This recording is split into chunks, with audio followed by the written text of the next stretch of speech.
Hey friends, what up? Welcome back to Babylon Talmud. Today we're studying Daf Chof Beis, Daf 22 of Masechta Beitzah. Friends, who could tell me what Daf 22 is about? So the truth is, we're really going to start on Daf 21, on Daf Chof Aleph. We're going to learn two Mishnayos today.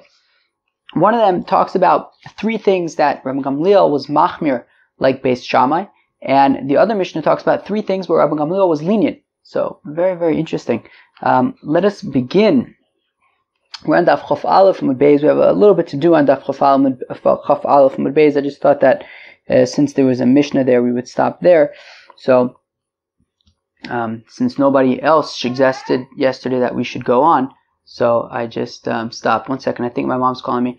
What? Was somebody calling me? Yeah. My mom wanted to use the printer, but I'm recording, so she apologized. But let's see. 1 second. Hey Ma. Hey Ma. She didn't hear me. She's ignoring me. Probably just didn't hear me. Let's go weiter. So, all right. So says the Mishnah. 1 second, actually. Alright, whatever, let's go weiter. Says the Mishnah, there are three inyanim where Rabbi Gamliel is stringent like Beis Shammai. Here they are. Skip that word actually. Yomtif. So you can't insulate food. We learned about Hatmana in Masechta Shabbos. That was very difficult stuff. So you can't insulate food on Yomtif. Okay, sounds nice. If you have a candelabra, I guess, that falls down, you don't pick it up. Alright. And they don't bake thick doughs, rather thin doughs. They bake thin doughs, not thick ones. Alright, sounds fun. So from the days of my father. Now, interestingly, yesterday we had Rabbi Yehuda ben Bava, who was the last of the Asar Rugi Malchus. Reb Shimon ben Gamliel, who was the father of Rabbi Gamliel, was actually the first of the Asar Rugi Malchus. I think we read about in on Yom Kippur that it was Rabbi Shimon ben Gamliel and Rabbi Shmuel Kohen Gadol, and they took a lottery to see who would go first. If I remember correctly, Rabbi Shimon ben Gamliel was killed first, which interestingly, I guess, would make him the first of the Asar Rugi Malchus, and Rabbi Yehuda ben Bava was the last. Okay. Anyways, so Omer Rabbi Gamliel, says Rabbi Gamliel, Mimein shel Beis Abba. So from the days of my father, Rabbi Shimon ben Gamliel, lo hayu ofen pitin gritz and el rekikin. They wouldn't bake thick doughs; they would bake thin doughs. Omrlo, they said to Rabbi Gamliel, "Manaisa lebeis avicha. What should we do for your father's household? Show you machmirin al atzman u'mekilin l'choisah, that they would be stringent on themselves. They'd be stringent on themselves to say that they would only bake thin doughs, not thick ones." But they would be lenient for all of the Yidden, for all of Israel. Often pitin gritzin v'charorin, to be able to bake thick doughs as well as like doughs that you put right on the coal. That sounds really nice. Lamaisa, put a dough that you put right on a coal. What is that? Is that kind of like pita? But pita you put in some kind of like what is it called? Like a tabloon or something like that. That sounds like an interesting thing. Just take dough and put it right on the coals. That sounds very nice.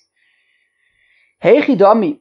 Now the Gemara wants to know what's the deal with the whole insulating thing, right? The Mishnah had said that Rabbi Gamliel is machmir like Beis Shammai in that they don't insulate things on Yomtif. Why not?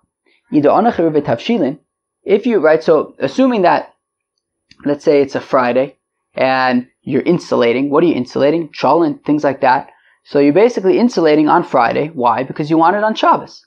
So now if you put out an Eruv Tavshilin, so my time in the Beis Shammai, what's Beis Shammai's problem? You put out an Eruv Tavshilin.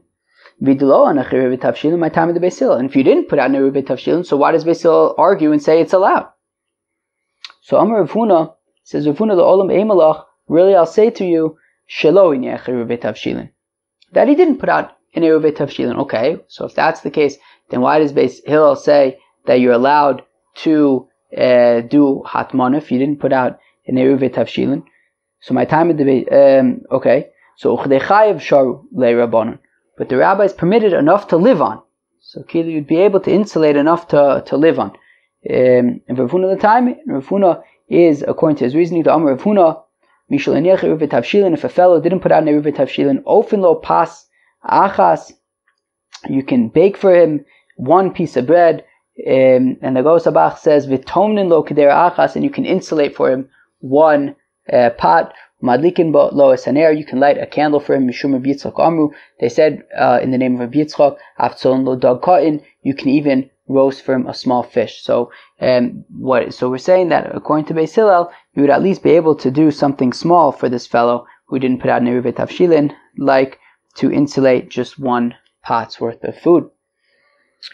Tainam Yochi also learned a brayso like this. Mishlo iniach eruvei tavshilin, a fellow didn't put out eruvei tavshilin, ofen lo pas achas, you could bake for him one bread, v'tomen lo kedera achas, you can insulate for him one pot, madlikin bo lo es haner, you could light for him a candle, machamin lo kiton echad, you can heat up for him one pitcher of water, and some say you can even heat roast for him a small fish. Rava Omer says, Rava, really it is talking about that, if you notice in the Babylon Talmud episodes recently, there's been a lot of door slamming. There's a lot of activity going on over here. It's the Yomtif over here in Yerushalayim, and the Gans Rap's Mishpacha is in town, so it's no longer just me and my quiet little cave. It's now a lot of people in a very active cave. So, and now it's just me in even more of a cave. If anybody's following the videos, now I'm mamish in a cave, but a little bit of a noisier cave. So back to our daf. So it says Rave Omar La'olam Sheniach. So really, it's talking about where he did leave an eruvei tavshilin. He did put out an eruvei tavshilin. Well, if that's the case, then what's Beis Shammai's problem? V'shayni atmana. But atmana is different. Atmana is different than regular cooking. Because hatmana, if it's Friday and you're insulating a cholent or something, why are you doing that? Clearly it's for Shabbos. It's not for today. If it's for today, you just cook and you eat it immediately. You don't need to insulate it. From the fact that you're insulating, it's clear that it's not for today. It's not for Yomtif. And therefore, says Rava, that when it comes to Atmana, even if you do an eruvei tavshilin, you still wouldn't be able to do Atmana, because it's clear that the Atmana is not for Yomtiv. It's going to be for Shabbos. Cool. Again, so Rava Amr L'Olam Shinech V'Shani Atmana, that it's different when it comes to Atmana, the Muchel Chamilson that the Shabbat Kovid. So it's clear that he is insulating this not for Yomtiv, but for Shabbos. Eis ve'Abai. Now Abai asks a kasha on Rava. What does he ask?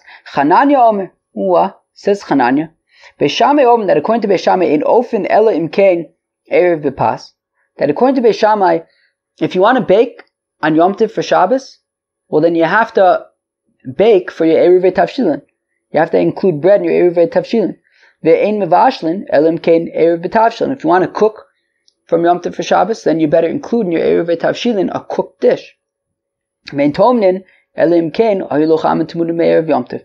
if you want to be able to do atmana on Yomtiv for Shabbos, says Beis Shammai, so you have to insulate something for you as part of your eruvei tavshilin. Implying that, well, if you did insulate something for your eruvei tavshilin, well then you'd be allowed to insulate from Friday for Shabbos. The Shabbos covered, even though it's clear that you're insulating not for Yomtiv but for Shabbos. Elamar Abaye, so rather Abaye answers, Kigon she'erev lo lozeh v'lo erev lozeh. That it's talking about a situation where, sure, you made an eruvei tavshilin, but you made an eruvei tavshilin with a cooked dish or with a baked dish. You didn't do a insulated dish for your eruvei tavshilin. Therefore, that's why you're not allowed to insulate something for from Friday for Shabbos. And it's in accordance to Hananiah's opinion of Beis Shammai, is take on Beis Shammai. And but Beis Hillel says no. Even if you do an eruv tavshilin with one cooked food, that would be enough to enable you to do atmana from Yomtif on Friday for Shabbos. Okay, very nice. Vein zokfin is menorah. Okay, very nice. So the Mishnah said that Rabbi Gamliel is stringent like Beis Shammai, that we don't stand up the menorah. My call of it. What's the problem? Who cares? Stand it up. Have a good time. Omer of Chinino bar Bisna.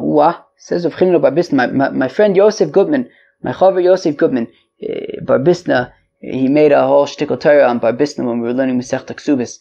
It was a whole way of remembering something. What was it, like Samach Beis or something? Maybe. I think so. I think it was maybe Daf Samach Beis of Masechta Ksubis is where there's the story with Rabbi Akiva, I think. Alright.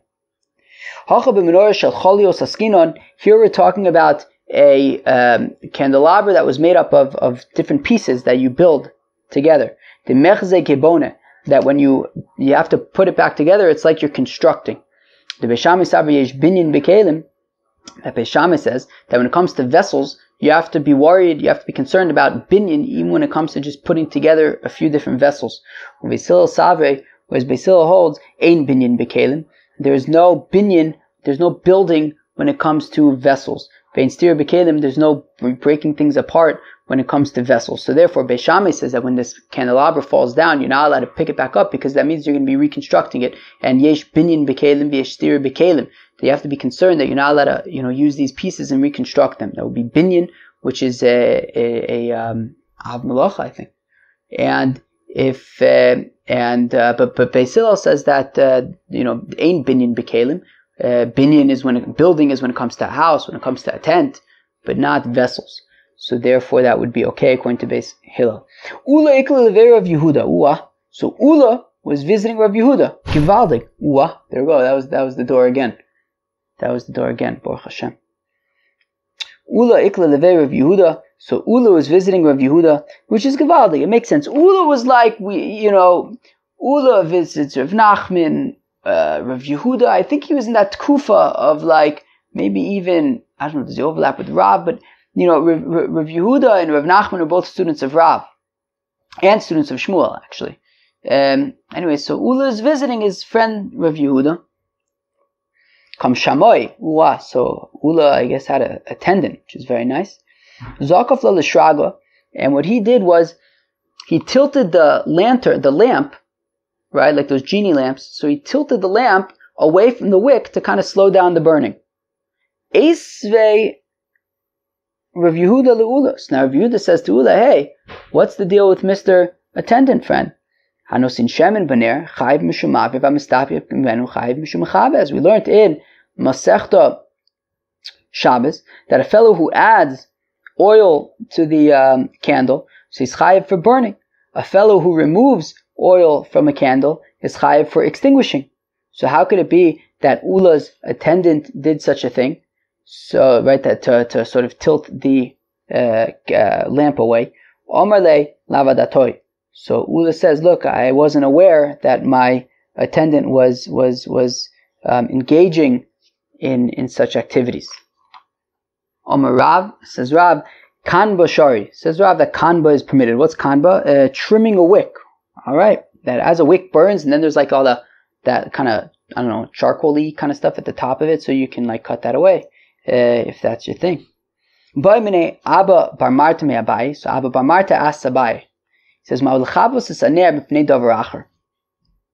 can you extinguish the fire, right, if you have a husband and a wife and they want to sleep with each other? So can you extinguish a fire in order to remove the light from the room? Omarlo. So Abaye says to Abba bar Marta, can't they go to somebody else's house? So ein lo bayis acher, my. But what if there is nobody else's house for them to go to? So efshel asos lo mechitza. So Abai says, well, can't they just find a curtain and make some kind of a separation between where they are and where the candle is? Ein lo asos mechitza mai. What if he doesn't have a curtain lemaise? So then in that case, at least, can't you overturn? Oh, there's the door again. Let's count it up. That's number 3. So can't you just overturn a vessel on it? Ein lo kli mai. But what if he doesn't have a vessel? Amle osir.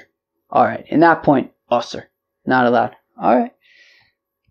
Eisve. But then Abba Bar Marta, he asks, Ein mechaben es abikas kedei lachus aleh. That if you have like a piece of wood that's caught on fire, you're not allowed to extinguish it just to, save the wood. But if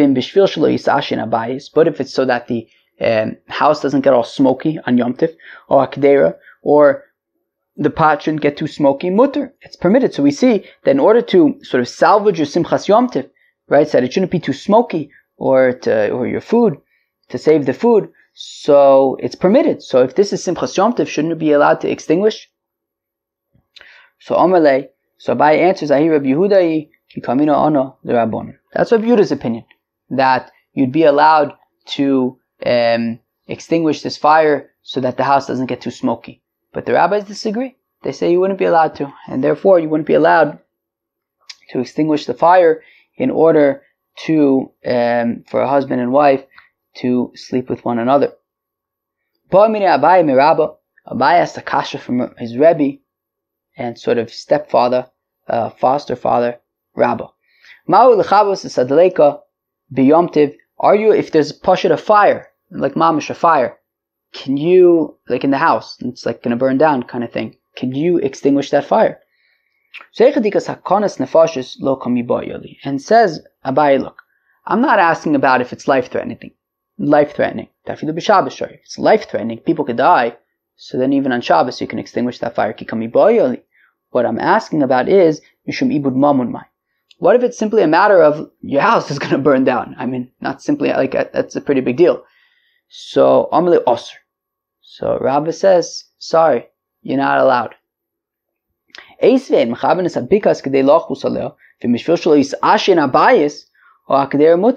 what about the Beitzah that says that if on Yomtif you have a piece of wood that's catching on fire, you can't extinguish the wood in order to just to save the wood, but if it's to prevent the house from getting all smoky or from ruining the dish, so mutter, then it's allowed. So obviously, mamela, if your house is on fire, it's getting all smoky. So if you're allowed to extinguish the fire in order to prevent the house from getting smoky, so mamela, you could extinguish the fire to prevent it from burning down on Yomtif, because the house is definitely going to get smoky while it burns down. So Rabbi Yehuda ki kamino ono the Rabbanon. So again, so Rabbi answers Abaye in the same way that Abaye answered Abba Bar Marta, which is that price is Rabbi Yehuda, whereas we paskin like the rabbis. Rav Ashi asks a kasha from a memar, can you put some eyeliner in your eyes on Yomtiv as like some kind of a healing thing? Now, if your life is in danger, you could go and re-reditza dama dimisav the kadachta v'tchlias uchla. So if your life is in danger, such as some kind of pussy kind of thing, or a ditza, oh man, who can tell me what ditza is? Shenokev kamo machat, I don't know, some kind of hole in your eye or something? Doesn't seem like a very nice situation. Dama, or I guess if you have like blood or dimisa, too much tears, v'kadachta, or fever or something? I don't know, v'tchilas uchla, or some kind of bad situation is going to happen. Okay, lomi bayali. I'm not asking about that, where there's like an actual danger. In that case, you're allowed to put in eyeliner even on Shabbos. What I'm asking about is sofuchla. What if like the disease is already on its way out? Or you just want to kind of like, make your eye feel better, but we're not talking about some kind of life-threatening situation. Omali osir. So a memar says to Rav Ashi, osir. But then Rav Ashi says, what about the Mishnah that says, but you can extinguish a fire for Simchas Yomtiv, for Oneg Yomtiv. So Meimar responds like we responded that is Rabbi Yehuda, and we passing like the Rabbanon. Meimar shari lemikhol eino minochri b'Shabbat. Or Meimar permitted people to put eyeliner in their eyes on Shabbos from a Gentile. Those who say Meimar gufe kochol eino minochri b'Shabbat. That Meimar himself put eyeliner in his eyes from a Gentile on Shabbos. So Ravashi says, how come you're allowing a Gentile to put eyeliners in your eye? So the Amr Ula is it possible because Ula Breid Avilai says that you could do anything for a chole by way of a Gentile on Shabbos? It says of Amnuna that if you have a situation where there's some kind of a sickness or a situation that's not life-threatening, so you can allow a Gentile to do it for you. But that would be only where you're not assisting the Gentile in any way. But you you are assisting the Gentile to put in the eyeliner. In what way? You're opening and closing your eyes. And by opening and closing your eyes, you're also being active in some way. To which Meimer says, yes, Rav Ashi, Rav Zvid Taka says, like you are saying, argues like you're saying that I would be considered assisting. And I responded to Rav Zvid, and I'm responding to you, that assisting is not considered significant enough. So therefore that would be considered okay.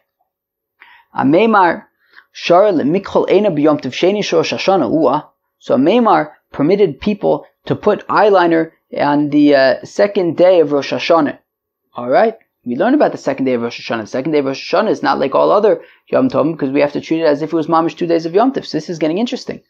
So Ravashi says, but didn't Rava say, that if a fellow passes away on the first day of a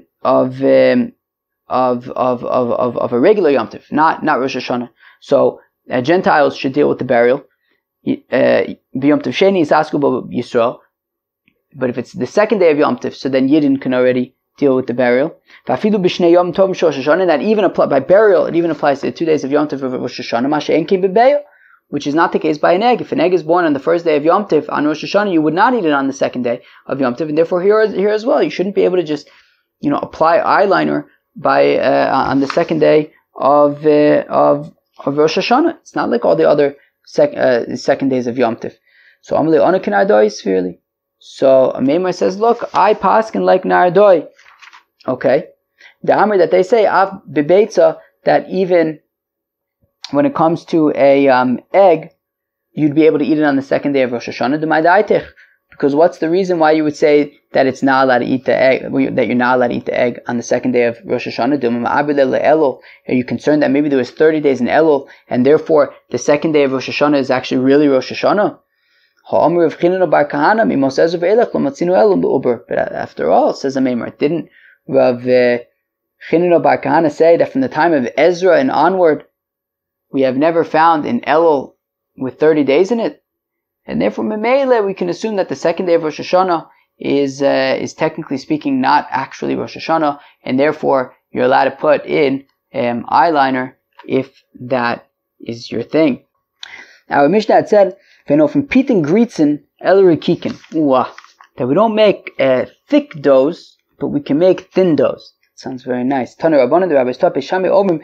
There's a Gemara that we saw in Pesachim that Beishamai say in ofen pas ove bePesach. You can't make thick bread on Pesach. Basil Matir and Basil says no problem.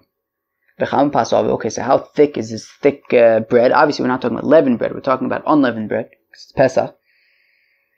Omer of Huna Tefach. When it says it could be a tefach thick, because we find that the lechem aponim was a tefach thick, and it was not leavened. Okay? Maskeflo Rav Yosef. Now Rav Yosef asks a kasha. He says, I don't understand. You're going to say that because in the Beis Hamikdash, the lechem aponim was able to be a tefach thick, you're now going to say that everybody in their own homes on Pesach can make matzah that's a tefach thick, and we're not concerned about it becoming chametz. I mean, making the lechem aponim in the Beis Hamikdash is the equivalent of like making something in a laboratory. It was like perfect conditions. So yeah, sure, in that case, they didn't have to be concerned about it becoming chametz. But every individual friend in their home who's making matzahs for themselves, we're just going to assume that they can make a tefach thick dough and it's not going to become chometz. Reason. What if they allowed it in the Beis Hamikdash where you have the Kohanim that we've seen a number of times, Kohanim's reasoning that they're very meticulous? You'll say by just regular people that may be less meticulous. If we're talking about the Beis Hamikdash with a dough that they knead really, really, really well, and therefore I guess that would make it less chametzable, I guess. Are you going to say that with just any other dough that they don't knead so well, and I guess at some point it could leavenize? All right.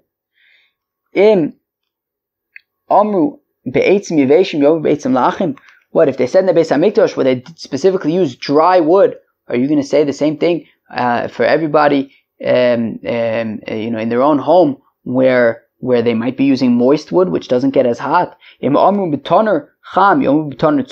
Hamikdash, the oven was very hot. They were heating it up all the time for all sorts of things. Are you going to say in somebody else's house who may not have such a hot oven? If you're, in the Beis Hamikdash, they had a metal oven. At somebody's house, he likely has a earthenware oven, which doesn't get as hot. So for all these reasons, Rav Yosef says, it's a slippery slope. It's a risky thing to do to say that Beis Hillel is saying that on Pesach you can make a dough that's a tefach thick. In the Beis Hamikdash, it's one thing, but not everybody in their own home. So it says Rav Yirmiyah bar Abba. Now, of course, we know from Masechta Brachos that Rav Yirmiyah bar Abba was a Talmud Chover of Rav. Okay, so now Rav Yirmiyah bar Abba says Rav Yirmiyah bar Abba she'elis is Rebbe b'yichud. I asked my Rebbe, Umanu, who's his Rebbe? Rav, Givaldik. My pas ove, pas meruba. Oh, so when Beis Hillel said that you can make pas ove on Yomtif, it means a lot of bread. It means that it doesn't mean thick bread and a tefach thick. No, that's risky, as Rav Yosef points out. It means a lot of bread. You can make a lot of bread on Yomtif. Okay, and even though it's a lot of effort, they still nonetheless say that it's okay. You can make it on Yomtif. Those who say Amar Rav Yirmiyah bar Abba says Rav Yirmiyah bar Abba. Amar Rav said Rav that she'elis that Rav asked as Rebbe b'yichud umanu. Who's Rav's Rebbe? Rabbeinu HaKadosh. Wow.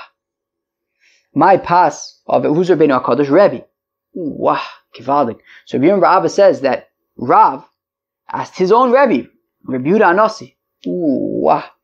My pas of it. What is this thick bread? It means pas merube. It means a lot of bread. My korule pas of it. Why do they call it thick bread? Mishum denefisha belisha, because they do a lot of kneading. Inami ba'asri dahai tana pas merube pas of it korule, or maybe just where this fellow lived. That when you made a lot of bread, they called it pas ove. Alright, that sounds nice. So if we're saying that the whole thing is that we're concerned about, well, maybe he's exerting too much effort in order to make all of these breads, and that's why Beis Shammai say it's not allowed, but we still say it's okay. My area Pesach, what's so special about Pesach? I understand the first way we understood it, which is that we're talking about a thick bread and worried about chametz. Well, it's specific to Pesach. But if we're just talking about the effort that you're exerting, and we're concerned that we don't want you to exert too much effort on Pesach, on Yomtif, well then why is this unique to Pesach? This is also a concern on all Yom Tovim. Eino chinami. The Gemara says you're right. V'tana b'Yomtiv de Pesach koi. The Tana was talking about Pesach, so he mentioned Pesach. But Tana nami yochi v'takalun, also in a brayso like this. Beis Shammai obim say Beis Shammai in ofen pas meruba b'Yomtiv u'Beis Hillel matirin. That Beis Shammai said that you don't make a lot of bread on Yomtiv in general, whereas Beis Hillel say it's okay, it's not a problem. Okay, that sounds very nice. Now we get to a new Mishnah that says Afu Amr Shlosh Dvarim L'Hakol, that Rabbi Gamliel, while he was machmir in 3 places to be like Beis Shammai, he was also lenient in 3 places. Okay, let's see. Mechabdim Beis Hamitos. You're allowed to sweep your dining room. Allowed to sweep your dining room. All right, that sounds nice. Umanichin es hamugmar b'Yomtiv, and you can also burn incense on Yomtiv. That also sounds very nice. And on Pesach night, you're allowed to make a goat, kind of like in the same way, essentially, that they would make the Korban Pesach on a spit with its entrails and all that kind of fun stuff, which we had said in Masechta Pesachim that we don't. I think we don't even roast meat in general, we said on Pesach night. And Chacham say that, you're not allowed to do any of these 3 things. Okay, very, very nice. Says the Gemara, Omer of Asi says, Rav Asi machlokas legamer aval le'ariach tevi'ah kol mutter. So it says Rav Asi that this machlokas between Rabban Gamliel and the Chachamim regarding can you burn incense on Yomtif, it means can you burn incense in order to make clothing fragrant. Rabban Gamliel says, yeah, it's no problem. Whereas the Chacham say no, but everyone agrees. But everyone agrees that you'd be allowed to simply put some incense, to burn some incense to smell. That would be acceptable. Okay. Meisve, we have a kasha. Okay, so the Beitzah says that we don't sweep up the dining room on Yomtif. But in Rabban Gamliel's house, they would sweep the floors on Yomtif. Okay, sounds very nice. Omer B'Eliezer bar Tzaddik says, B'Eliezer bar Tzaddik,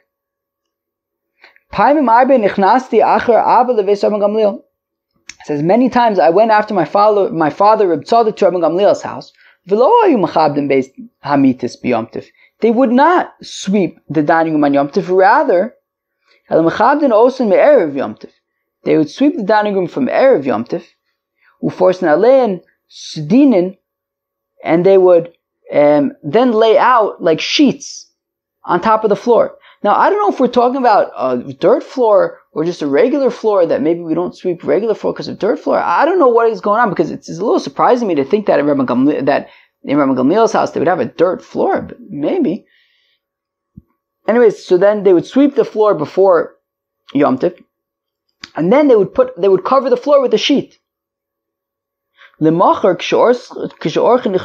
the next day, when the guests would come, they would remove the sheet, and then and it looked as though the floor was freshly swept, because essentially it was preserved by way of the sheet that was laid over it, since it was swept on Erev Yomtif. So, according to B'Eliezer bar Tzaddik, he wasn't actually sweeping the floor. It was as if he was sweeping the floor. They said to him, but then I don't understand. If that's the case, then it would even be allowed to do this on Shabbos. You're just lifting up a sheet, basically. So therefore, the rabbis don't understand what Rabbi Eliezer bar Tzaddik is saying, and it must be that that Rabbi Gamliel says that you're actually allowed to sweep the floor on Yomtif. Okay, let's go weiter. Ve'ein manichin es hamugmar b'Yomtif, and the Chacham say that you're not allowed to burn incense on Yomtif. V'shal beis Rabban Gamliel manichin, boom, 4. Okay, that was the door again. So, and by Rabban Gamliel manichin, they would put out, they would burn incense. Okay. Omer B'Eliezer bar Tzaddik paimim harbe nichnosti acher abba leveis Rabban Gamliel. So it says B'Eliezer bar Tzaddik that he went to Rabban Gamliel's house many times. V'lo hayu manichin es hamugmar b'Yomtiv, and they would not bring out incense on Yomtif. Elo meviin ardaskos shel barzel. Rather, they would bring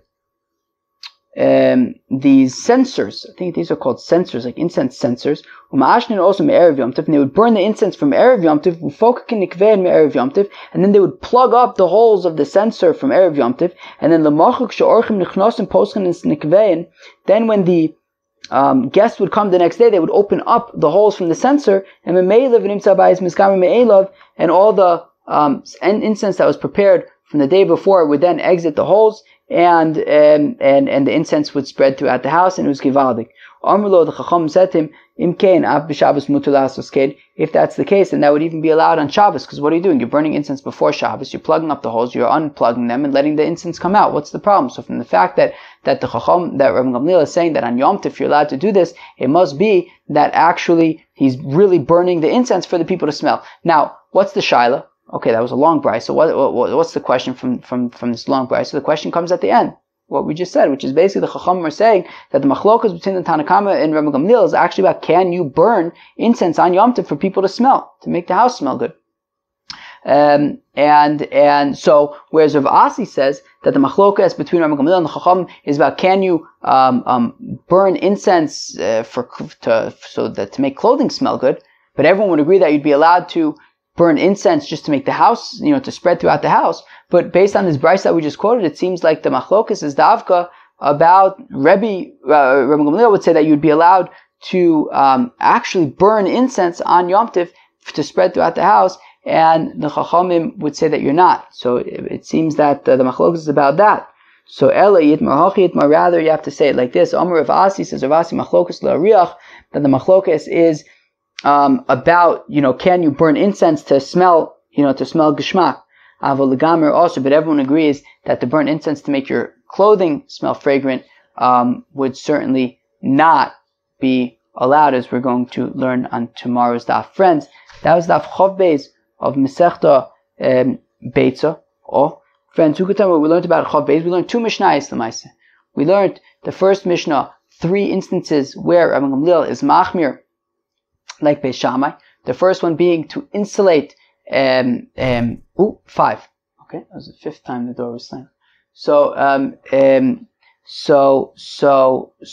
the first one was that Beis Shammai says that you're not allowed to insulate food from Erev Yomtiv from Erev Yomtiv for Shabbos. We gave 3 reasons to explain why that might be. Rav Huna says because he didn't leave out an Erev Tavshilin. That's why he's not allowed to do atmano there. Whereas Rava says that no, he put out an Eruv Tavshilin, but an Eruv Tavshilin doesn't work for hatmana. Then Abaye says, well, Abaye basically proves that according to Beis Shammai, if he does hatmana in his Eruv, if he insulates something as part of his Eruv Tavshilin, then he can insulate things on Friday for Shabbos. So therefore it must be where he did Eruv Tavshilin, but he didn't insulate something. He cooked something, he baked something, but he didn't insulate something for Eruv Tavshilin. The second case that we had in the Mishnah is that you're not allowed, that if a candelabra falls, you're not allowed to pick it back up. And we said that the issue over there is that, well, it's a candelabra made up of pieces that you might reconstruct the pieces. Beis Shammai says that there is building when it comes to vessels, whereas Beis Hillel says that there is no building when it comes to vessels, only when it comes to like houses and tents and things. So therefore, Beis Hillel says that it would be acceptable. And then the last thing was that Beis Shammai says that you're not allowed to make like very thick breads. And we said that ultimately what it means is that you're not allowed to make lots and lots of bread out of concern of tircha, but Beis Hillel says that it would be acceptable. Then we got to another Mishnah where we said that there are 3 places where Rabbi Gamliel is actually lenient, and that is that he says that you're allowed to sweep your house on Yomtiv, and you're also allowed to burn incense, and you're also allowed to roast a kid, similar to the way that the Korban Pesach is roasted, but the rabbis do not agree with that. And we said that what it says Rav Asi, that the machlokas, first he wanted to say that the machlokas is davka about can you burn incense to fragrantize clothing, that Rabbi Gamliel says yes, and the Chacham say no, but then we prove that actually it's talking about can you burn incense just to make your house smell very nice. Rabbi Gamliel says yes, the Chacham say no, but in terms of making clothing fragrant, everyone agrees that that's a no-go. Alright friends, that was Daf Chav Beis, Daf 22. I hope you enjoyed. Cheers.